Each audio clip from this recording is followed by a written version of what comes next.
focus on one conversation that seems to be gaining ground in the country. That's the conversation on the constitutional review. The House of Reps has now inaugurated that committee, and I just want to get that right. It's a Committee of Constitutional Review of the House of Representatives. They held their pre-inaugural meeting on Wednesday, January the 31st, at the National Assembly complex. Now, the Deputy Speaker and Chairman of the Constitutional Review Committee, Right Honorable Benjamin Kalu, delivered the opening address. He stated that the committee was constituted by the Speaker and the House leadership to guide and manage the achievements of reforms and amendments to the Constitution during the period of the 10th National Assembly, and that it will be the sixth time, of course, it will be the sixth time that the National Assembly has embarked on amendments on the Constitution. Now, to this end, December 2025 has been set for the timeline to conclude the Constitution review exercise. He also noted that there are currently 40 constitutional alteration bills at various stages for consideration before the 10th National Assembly. And some of those bills will be discussed today. There is the issue around the moving to a parliamentary system of government, the minimum requirements, in terms of educational qualification for the president.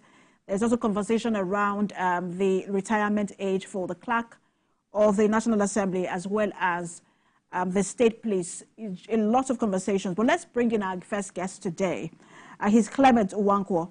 He's the Executive Director of Policy and Legal Advocacy Center, PLAC. He joins us from our Abuja studio. Good to have you join us. Thank you very much. Good for me to be here. Thank you. So Nigerians are watching as this is happening. And for the first time, we're also seeing the House of Reps play a really major role in a constitutional review. The last time it was the National Assembly rather the Senate, that undertook that assignment. But I want to ask you what you make of this review. Again, it will be the sixth alteration. For a lot of Nigerians, nothing has changed in the last 5 alterations. What's your thought on this process? I think it's very welcome that the National Assembly is back into taking on unresolved issues regarding constitutional reform. Both the House of Representatives, the Senate, and indeed the state houses of assembly have a critical role to play as we work towards a review of the Constitution. The Constitution, as exists, gives both chambers of the National Assembly the responsibility of considering bills, and it is only when they've considered those bills that it goes to the state house of assembly, who would have to approve by a simple majority of the 24 states, which is 2/3 of states.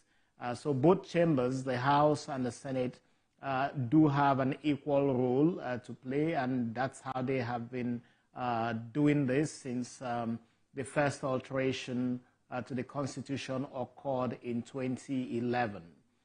What the House of Representatives has done as at this date is to begin their meetings, and that's what you refer to as the pre-inauguration meeting. On Monday, February the 26th, which is 2 days from now, the House of Representatives would have a formal inauguration. But beyond that inauguration, they would also have the first engagement with citizens regarding how to get citizens' input, and I think it's all building up to the National Assembly, but specifically the House of Representatives, trying to ensure that there is citizens' involvement. I must also add that the Senate Committee on Constitutional Review has already been inaugurated. They've had their first meetings, and they are set to work as well. As you know, not one arm of the National Assembly can take action alone, so I believe, and I think both presiding officers, in the Senate you do have the Deputy Senate President, who has already indicated how the Senate will proceed and has given timelines. Luckily, those timelines are also similar to the timelines that the House of Representatives has set. So I think that we do have quite a lot to do as we go ahead, and hopefully in this conversation we can talk about the issues that the National Assembly would be looking at. Already the Deputy Speaker has indicated publicly that they House of Representatives has received about 40 bills. I think since he said that, which is more than 2 weeks ago, some additional bills have actually been presented, including, as you mentioned, the nature of government and the structure, including conversations around whether you should have a parliamentary system of government or not. There has also been the added conversation about state police or state policing. These are issues that need to be clearly defined as we go on with that conversation. But what is very positive for me as a human rights activist is to see that the National Assembly is going to be engaging with citizens on this process. And I will get to some of the issues in just a moment, especially that thinking of transiting to or transiting back to where we're coming from, which is a parliamentary system of government. But I want to stay on some of the issues that Nigerians are talking about, which is the fact that the previous constitutional amendment did not address some of these issues that we continue to see, Nigerians talk about over and over again. And I wanted to ask you, why have previous alterations and amendment failed to address these issues that Nigerians, agitate about? I must say that I have been specially privileged to have worked with the National Assembly, providing some sort of technical input into its work on constitutional review. I played a role as a lead consultant in 2010, 2011, when the first ever alteration to the Nigerian Constitution happened.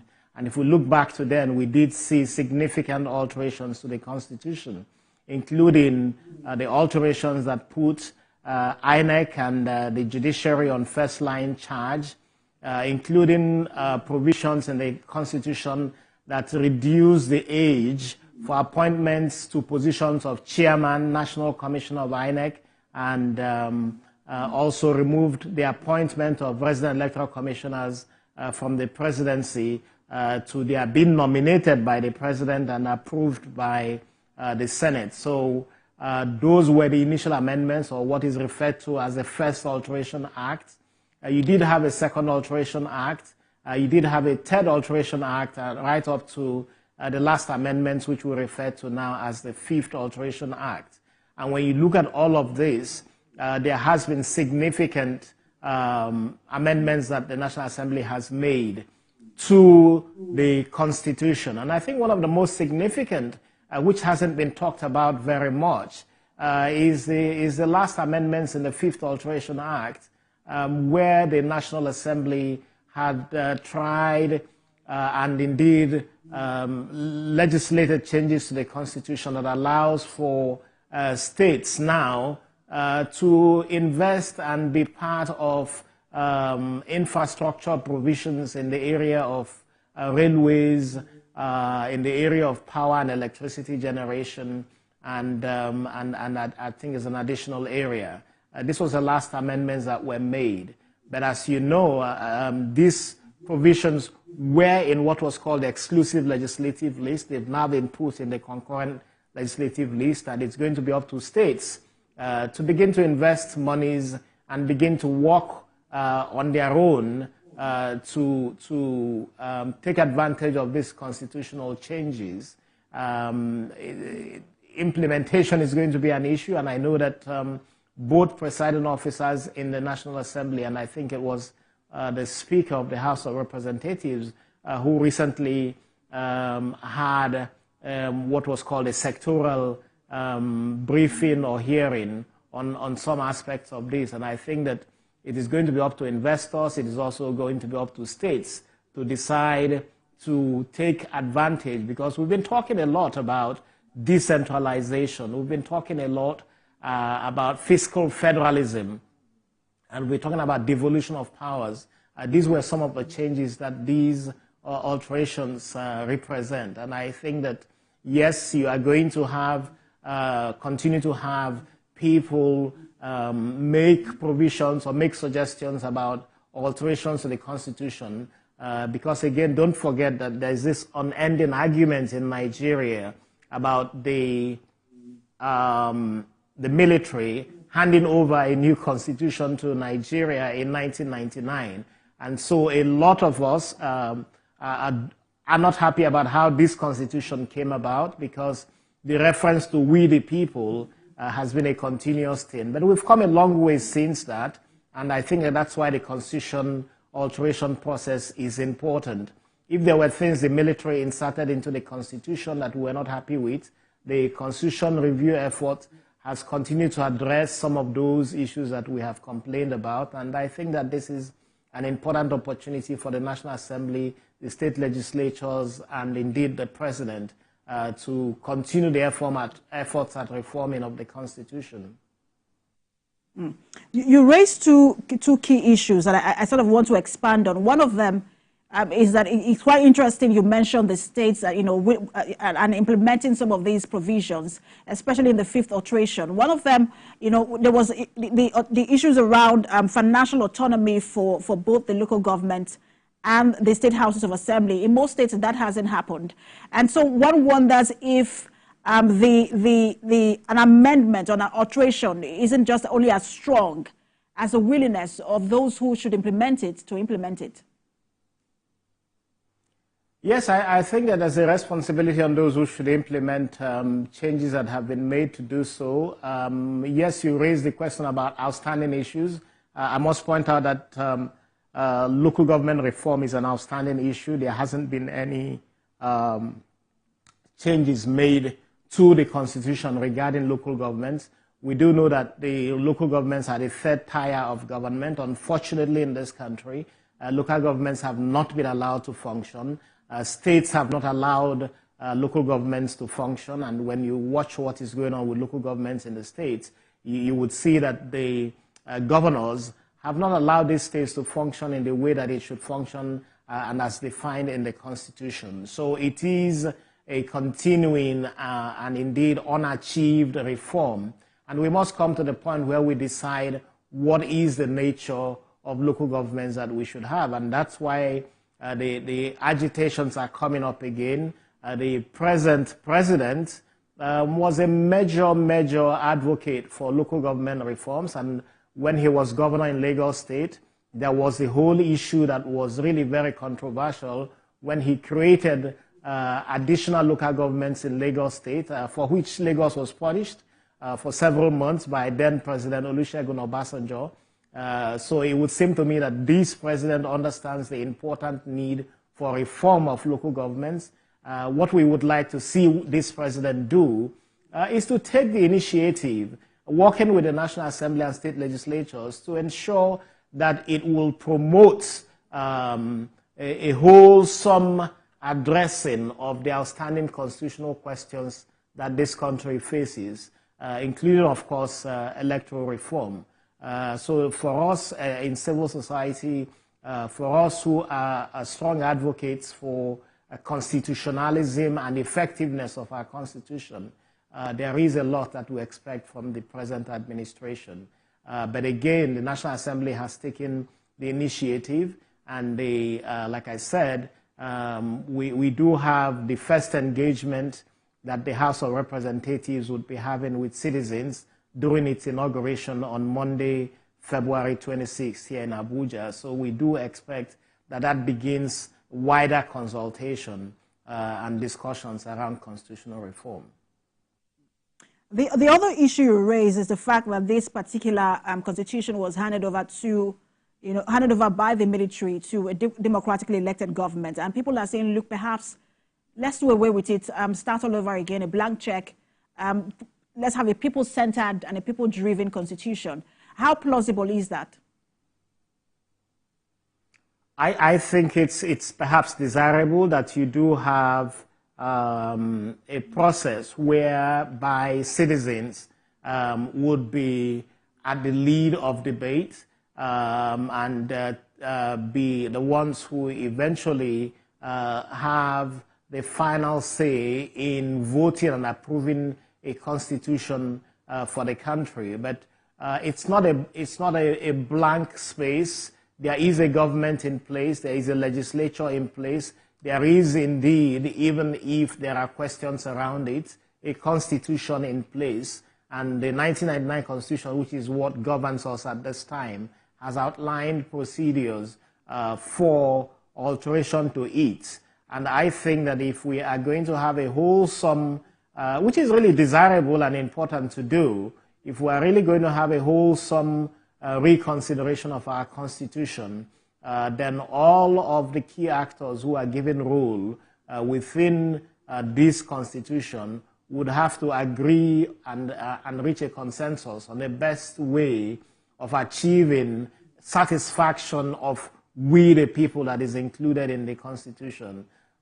So it will require political action. It will be guided by a president who understands constitutionalism and who understands what is important to do, working with the National Assembly and state legislatures and indeed governors to achieve this. But clearly it's a political decision and it has to be deliberate political effort to achieve this. All right, so let's get to the issues. One of the big issues, which is now a major conversation, apart from state policing, is a parliamentary system of government. I will see how some Nigerians are really supporting this. And we also see that this is largely been driven by the House of Reps. They've gone on to different individuals and notable individuals in the country for lobbying. They're lobbying in the different regions of the country. What do you think is the thinking of the House of Reps in terms of wanting to push for a transition to parliamentary system of government? And what's your thoughts on Nigeria returning to a parliamentary system of government? I think it's an important initiative and conversation. Yes, it is some individuals or members of the House of Representatives who are driving this. I think there's sympathy, a lot of sympathy for this conversation. The underlying issue, of course, is what is perceived to be the lack of accountability.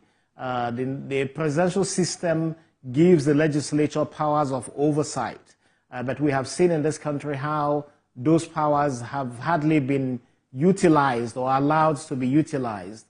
The attraction of a parliamentary system is that nobody gets appointed, or only very few people get appointed to be ministers who are not members of parliament. The prime minister would be a member of parliament. Prime minister is, of course, usually the head of government. And when we watch the experiences of parliamentary systems, as you see perhaps in the United Kingdom, where there is conversations on a particular day of the week, which is the Prime Minister's Day, to respond to questions in Parliament. Those periods provide important oversight opportunities for members of Parliament to ask government who are members of the Parliament who are also in government questions about how the government is being run. When you look at what is going on today with the Nigerian National Assembly, you find that a lot of times members of the National Assembly summon ministers, summon officials of government to come to the legislature and answer questions. And a lot of times, a lot of them refuse to do so.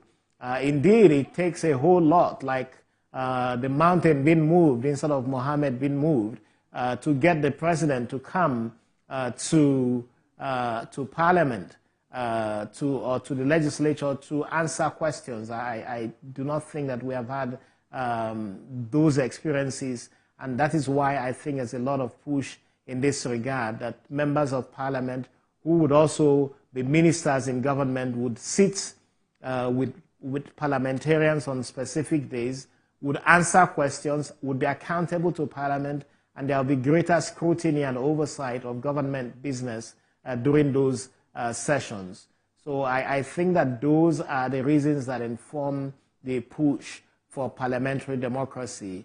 Of course, in addition, the issue of cost of governance in this country, we do see how expensive the presidential system of government is, although I think that a government can be made less expensive by a president who is very prudent and determined to use resources properly.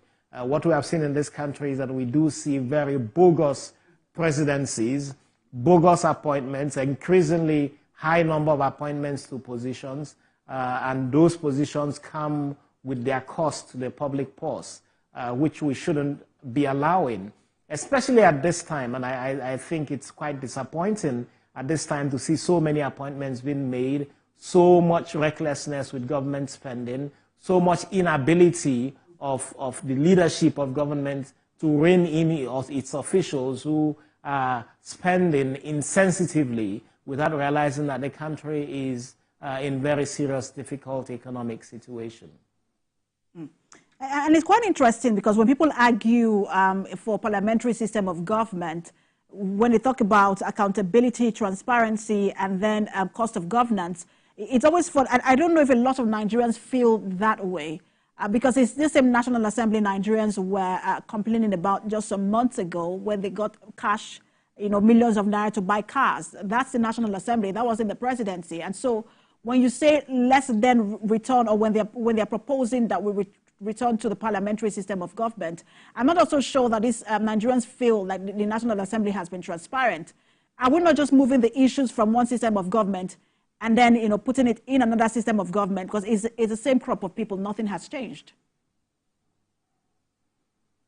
Well, I think that because of the nature of government, that would affect spending. When you look at the cars that were bought, it's even a question, the constitutionality of those purchases. Those cars or projections for the purchase of those cars, those expenses were undertaken in the middle of the year, in the middle of a budget year. So the question is, where did the money come from? Who actually made those expenditures? If you ask the parliamentarians, they may actually tell you that they spend from or for purchase of those vehicles did not necessarily come from the budget of the National Assembly. So the question is, who made those expenditures? But more importantly, who authorized those expenditures? And sometimes when these issues are discussed, it's going to be a question, who does the procurement? Was the procurement done by the National Assembly? I think these are things that we need to find answers to. But I doubt that those purchases would have been made by the National Assembly in the middle of a financial year when there was no budgetary provision, or could have been no budgetary provisions on this. So it's a whole lot of questions. But yes, I agree with you that cost of government is not just the executive, it's also the legislature. I think with the National Assembly, yes, there are complaints from the public about its expenditure. I know some bit of how the workings of the expenditure of the National Assembly is, and a lot of times my own complaint, and from the work that we do, our own complaint is not necessarily about the size of the budget of the National Assembly, but more about its use and the way that it is made effective or utilized to make the National Assembly more effective. When we look at National Assembly budget, we may in fact discover that you need to see how better support can emerge to build a stronger National Assembly than we have today. And with the challenges that we see in other countries, for example, when you look at Israel, Pakistan, Australia, you realize sometimes that there's the inability to form a government, and sometimes you see strange bedfellows, coming together to form a government. Are we ready for that kind of government where sometimes you are left at limbo, not knowing what to do because no one has, just nothing is happening. You can't form a government because no one has clearly won majority. I think clearly that you would have a system, and I don't think that that's usually a problem with respect to how you form a government. When you look at Nigeria in 1979, you did have the National Party of Nigeria and the Nigeria People's Party decide to pull their strengths together and form a huge majority in the National Assembly at the time, and the government was formed. And even then, that was a presidential system of government. So I do not think that that's usually a major challenge. Alliances would be formed by parties that win majority, and where there are more than two political parties and two of those parties decide to form an alliance to create a government, that would be certainly permissible under such a system of government. Look at what we have seen in Nigeria today. You had President Muhammadu Buhari, who won elections in 2015, sit around for more than 6 months, nearly destroying the economy. Of course, you know where the economy is today as a result of some of these actions and inactions. But for more than 6 months, or nearly 6 months, that president couldn't form a government, even though he had majority. So it's not necessarily about the nature or character of the government. It's about the character of the individuals who win elections, who do not know what to do with the elections that they have won, and who basically end up not contributing to national development, as we saw under the government that General Buhari led. And how would you address those who talk about the impact it might have on the current unwritten power rotation agreement between the North and the South? And they say that because of the imbalance in terms of numbers in the National Assembly, it might tilt just to one end, and then it creates a system where there is no inclusion in terms of power rotation. Well, as you can see, there has been no inclusion even now that we have a presidential system of government. For some people in this country, since 2015, you have seen certain sections of this country complain about exclusion. That exclusion is continuing. So I think that if you have a parliamentary system of government, again, it's the quality of the individuals, it's the nationalism of the individuals who have been elected into office. When you elect parochially minded people, they are going to continue to find escapes in their tribalism, ethnicity, nepotism, and parochialism. So it's not about the system of government. It's about the individuals who have refused to be enlightened enough to understand the importance of inclusion and the importance of tapping into the resources of every of its citizens. So it's not the nature of government that has promoted sectionalism in government. It's the quality of the individuals, it's their state of mind, it's their parochialism, and it's their inability to rise above primordial tendencies that is inherent in them. You seem to have a support for the parliamentary system of government. But I want to ask you, we have two other issues I want to discuss with you, but in very limited time. One of them is the issue of the minimum qualification in terms of education for the president. How valid is that conversation? Yes, just to say that I have no strong views on parliamentary system of government or executive. I believe that what we have could work very well if the individuals who manage it understand the importance of being Nigerian rather than parochial leaders. But respecting your other questions, I think, again, it's going to, at the end of the day, be a question that the National Assembly will have to resolve in terms of whether it is state police, parliamentary system of government, and I'm trying to remember the last point you had. But basically, I think that the constitutional review process provides an opportunity for debate, and what we urge the National Assembly to do is to open up the process so that Nigerians can contribute to the debate, and whatever it is that National Assembly, the state legislatures pass and the president assents to comes from the people. The other issue I was asking about was the minimum requirement for public officers, especially the president, in terms of education or educational qualification. Some people believe that it's time to raise it from just being SSC to BSc, and I think there was a lawmaker who was even proposing as much as a PhD. I was asking how valid that conversation is.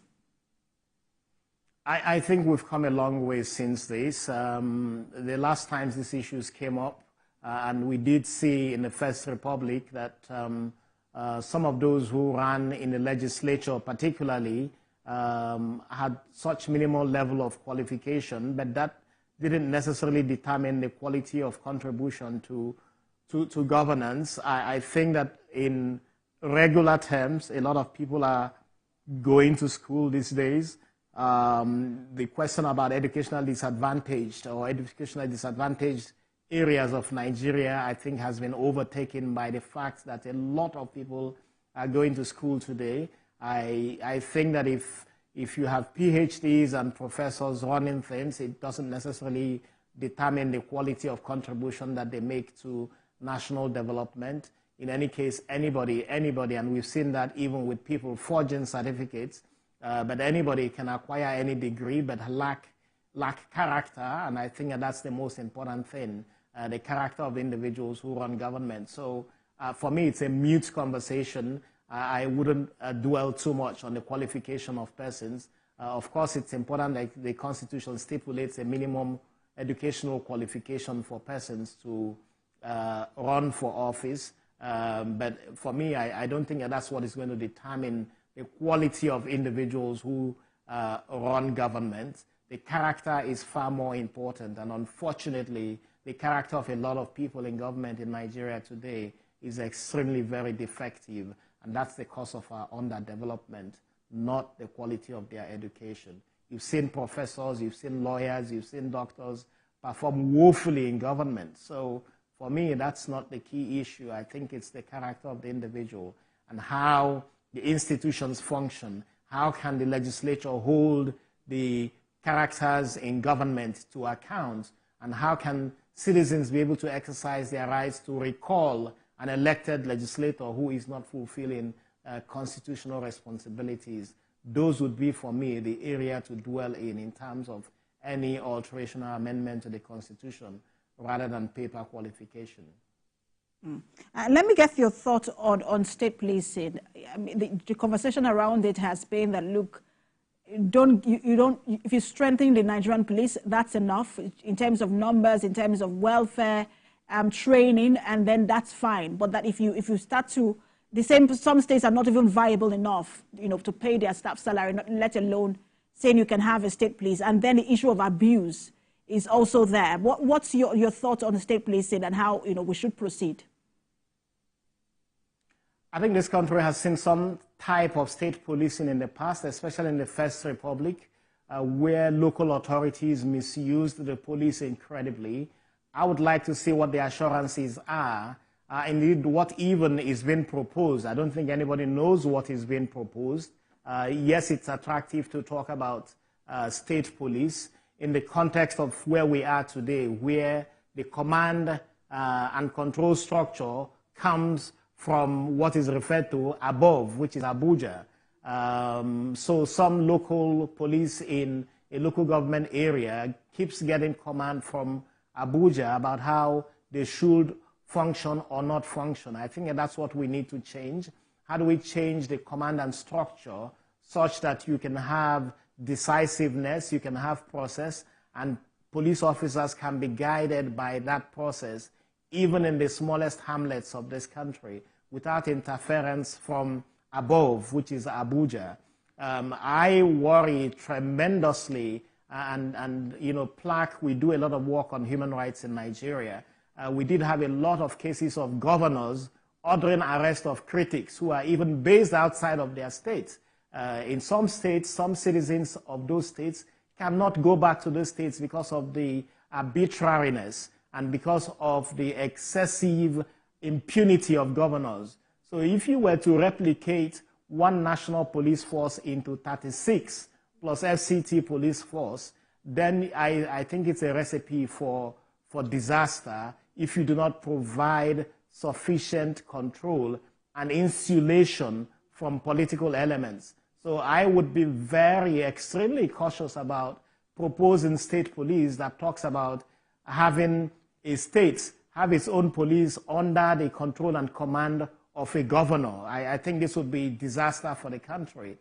So I would be advocating more for a police system that gives authority for process and management of authority within segments in a way that does not lead to interference from politicians, whether at the state level or national level. So I think in having this conversation and debate, it's something that needs to be looked at very dispassionately, rather than from the perspective of handing over control of police to governors in the states. It would be disaster for the country, and I do not think that anybody should advocate that.